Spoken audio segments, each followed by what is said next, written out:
बिस्मिल्लाहिर्रहमानिर्रहीम अस्सलाम वालेकुम अज़ीज़ तलबा और तालबात। उम्मीद है कि आप सब खैरियत से होंगे। अज़ीज़ तलबा, 9th क्लास आपकी नई बुक जो है ये आखिरी मराहल में शामिल है। आखिरी नज़म हम इसकी कर रहे हैं। तमाम हम लोग असबाक और तमाम गज़लियात और तमाम नज़मों की तशरीह एक्सरसाइज डिटेल के साथ कर चुके हैं। तमाम असबाक के इम्पोर्टेंट इक़्तिबासात की तशरीह भी हम आपको करवा चुके हुए हैं। तो आज हम लोग जो हैं आखिरी आपकी नज़म है क्रिकेट और मुशायरा, काफ़ी लंबी नज़म है। तो इसके हम वन बाय वन एक-एक करके शेर जो है वो कंप्लीट कर रहे हैं। उम्मीद है कि आपको तमाम अशआर की जो है समझ अच्छे तरीके से आ रही होगी। तो अब हम लोग जो हैं, क्योंकि आपके बोर्ड के एग्ज़ाम्स भी बहुत ज़्यादा करीब हैं, तो हमारी कोशिश है कि इससे पहले-पहले आपको सारा कोर्स कवर करवा दिया जाए। जो ग्रामर के क्वेश्चन हैं, इसके बाद इंशाल्लाह ग्रामर के क्वेश्चन भी तेज़ी के साथ आपको करवाए जाएँगे। तो आज हम लोगों ने इस नज़म का नाम है क्रिकेट और मुशायरा और शायर का नाम है दिलावर फिगार। दिलावर फिगार ने बहुत खूबसूरती के साथ क्रिकेट के खेल और मुशायरे को आपस में मिलाया है। शायर कहते हैं कि जो क्रिकेट का खेल है और मुशायरे की महफिल है, वो दोनों ही जो हैं उनके असूल व ज़वाबित भी एक जैसे हैं और उनके तकरीबन तमाम रूल्स एंड रेगुलेशंस और तमाम जो खिलाड़ी हैं और मुशायरों के जो शायर हैं उन सब के रवैये भी तकरीबन एक जैसे हैं। दोनों जगह ही सदर नशीन और एम्पायर होते हैं जो फैसले करते हैं।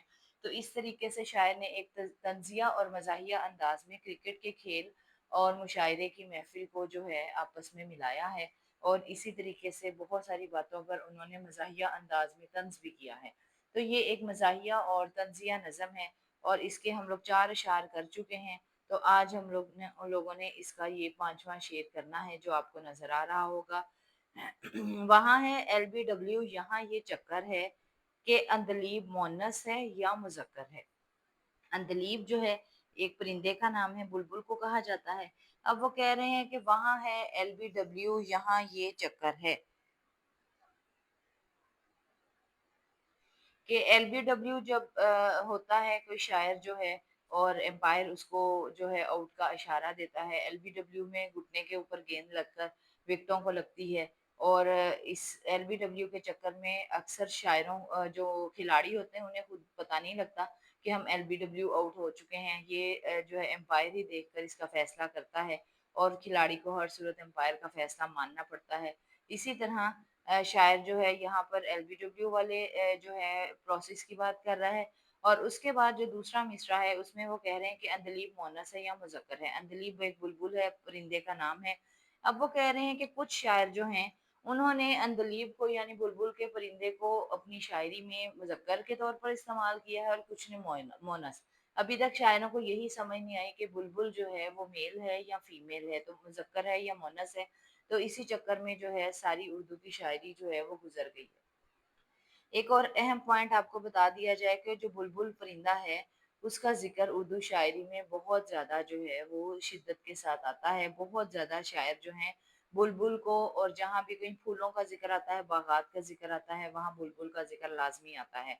तो इस वजह से शायर कह रहे हैं कि बुलबुल जो है उसके बारे में पता ही नहीं चलता कि ये मुअन्नस है या मुज़क्कर है। तो इस तरीके से ये वाला शेर है जो आज हम लोग इसकी तशरीह करेंगे। इसकी तशरीह जो है कंप्लीट आपको जो है वो दिखाई जा रही है। शायर का नाम क्रिकेट और मुशायरा जो है नज़म का नाम है और आपकी नज़म नंबर 6 है ये और आखिरी नज़म है 9th क्लास। दिलावर फिगार शायर का नाम है, शेर नंबर 5 है। वहाँ भी एलबीडब्ल्यू, यहाँ ये चक्कर है कि अंदलीब मोनस है या मुज़क्कर है।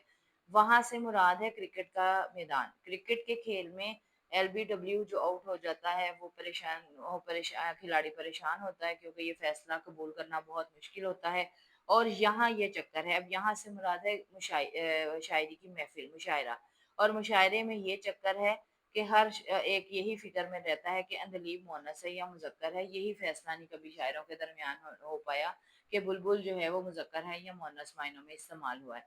तो अब हम लोग जो है तशरीह करेंगे। तशरीह का आपको बताया गया है कि पहला जो पैराग्राफ होता है, इसमें आप हमेशा जो है वो शायर की शायरी की तारीफ़ करते हैं, शायरी की ख़ुसूसियात को बहुत अच्छे अंदाज़ में बयान किया जाता है और फिर उसके बाद जो है तशरीह की जाती है। बहुत सारे स्टूडेंट्स पूछते हैं कि एक शेर की तशरीह कितनी होनी चाहिए। एक शेर की तशरीह कम अज़ कम 1 एंड हाफ पेज की होनी चाहिए और उस पर जो है आपकी तशरीह जो है वो कंप्लीट होनी चाहिए। تو پھر ہی آپ کو، اور اس کے اندر آپ کوئی نہ کوئی ریلیونٹ شعر لکھیں گے اور کوئی حوالہ دے دیں گے، لیکن یہ کیونکہ ایک مزاحیہ اور طنزیہ نظم ہے، اس میں آپ شعر تو لکھ سکتے ہیں، آیت اور حدیث کا حوالہ اس میں آپ کو مشکل ہی ملے گا، کوئی قول بھی مشکل سے ہی ملے گا، کیونکہ ایک طنزیہ مزاحیہ نظم ہے۔ البتہ اشعار آپ ایک سے دو جو ہیں وہ لکھ سکتے ہیں۔ تو اب ہم جو ہے تشریح سٹارٹ کرتے ہیں۔ دلاور فگار معروف مزاحیہ شاعر ہیں اور طنز و مزاح میں منفرد مقام رکھتے ہیں۔ شگفتہ شاعری کی طرف مائل ہوئے تو ان کی شہرت بھارت تک پھیل گئی۔ شعر گوئی کی ہنرمندی اور طنز کا مخصوص انداز ان کی شاعری کی شہرت اور مقبولیت کا بڑا سبب تھا۔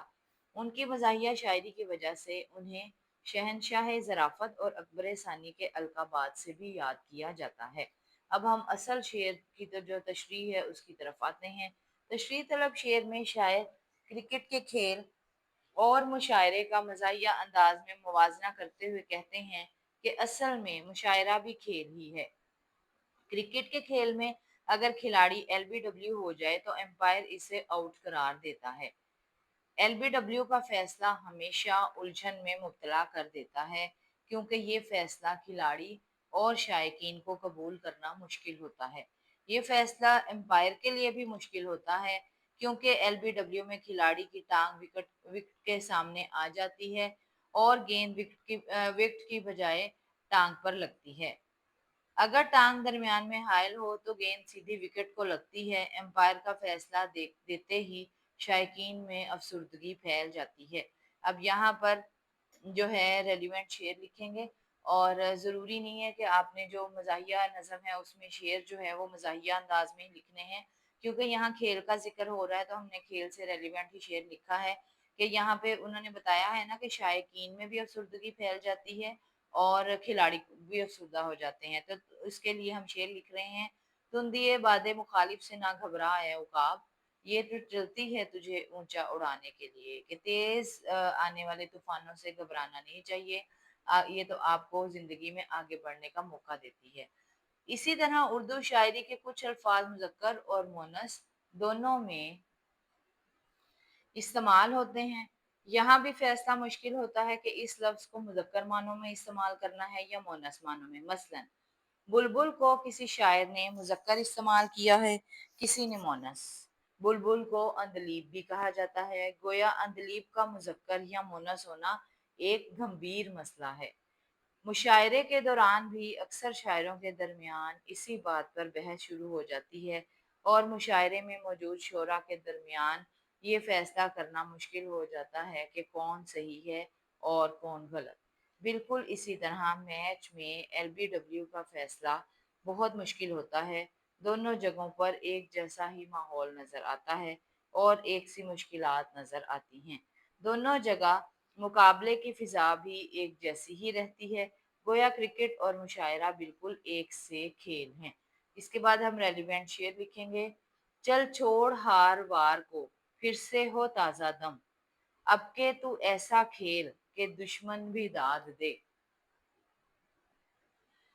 اس طریقے سے ہماری نظم کرکٹ اور مشاعرہ دلاور فگار شاعر کا نام ہے، شعر نمبر 5 کی تشریح جو ہے مکمل ہوتی ہے۔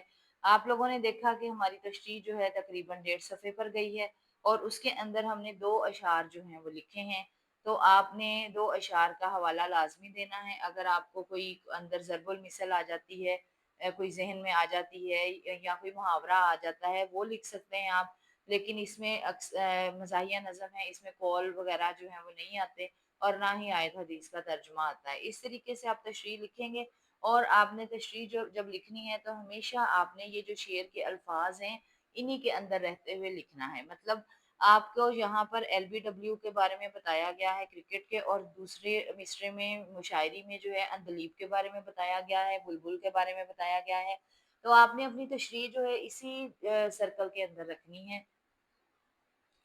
یہ نہیں کہ اب اس شعر میں ایل بی ڈبلیو کا ذکر ہے اور آپ رن آؤٹ یا کوئی اور بات جو ہے وہ لے کر بیٹھ جائیں، یا شاعری کی کوئی اور بات لے کر بیٹھ جائیں۔ آپ نے صرف شعر کے الفاظ پر غور کرنا ہے اور شعر کے الفاظ سے باہر نہیں نکلنا۔ انہی شعروں کو مد نظر رکھتے ہوئے آپ نے تشریح کرنی ہے، تو انشاءاللہ آپ کو جو ہے مکمل نمبر حاصل کرنے میں آپ کامیاب ہو جائیں گے۔